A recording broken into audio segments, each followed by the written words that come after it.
Fellow citizens, I have been informed that part of the business to be transacted upon the present occasion is the assassination of the individual who now has the honor of addressing you.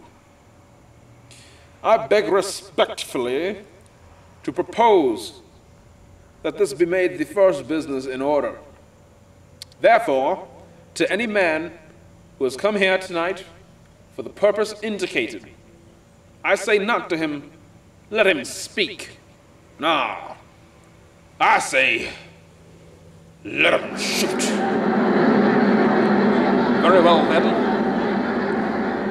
I may move on to more pressing and worrying threats now that the first order of business has been over and done with.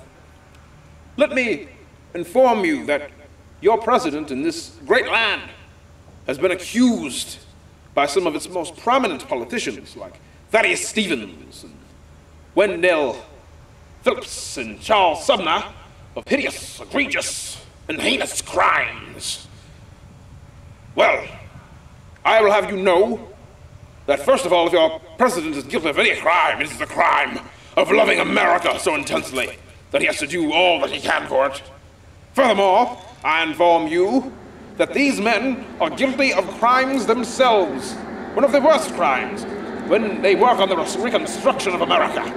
They say of themselves that they are the saviors. They compare themselves to God, God's incarnate Son.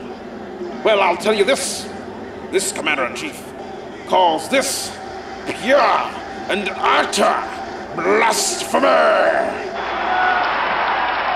It is my honor to introduce to you John Bingham.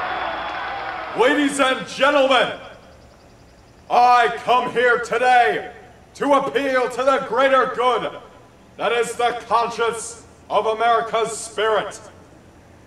I come here today to denounce the competence of the President, Mr. Andrew Johnson.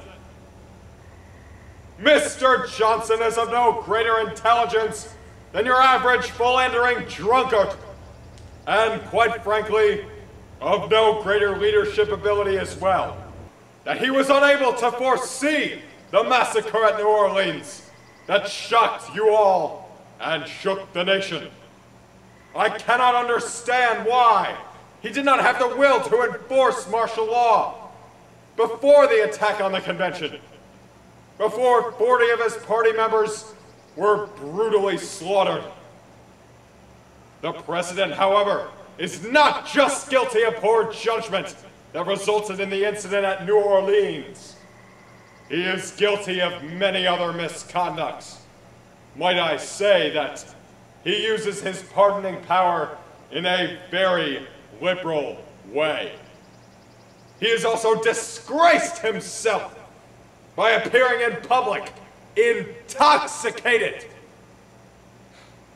He even attended his own vice presidential inaugural address, drunk as the sky is blue.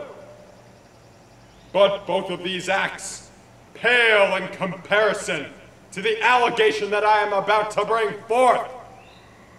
I believe that President Johnson is guilty of conspiring to assassinate the greatest president the United States ever had, President Abraham Lincoln. Because of these transgressions, I am calling on the House of Representatives to end this era of darkness in American history.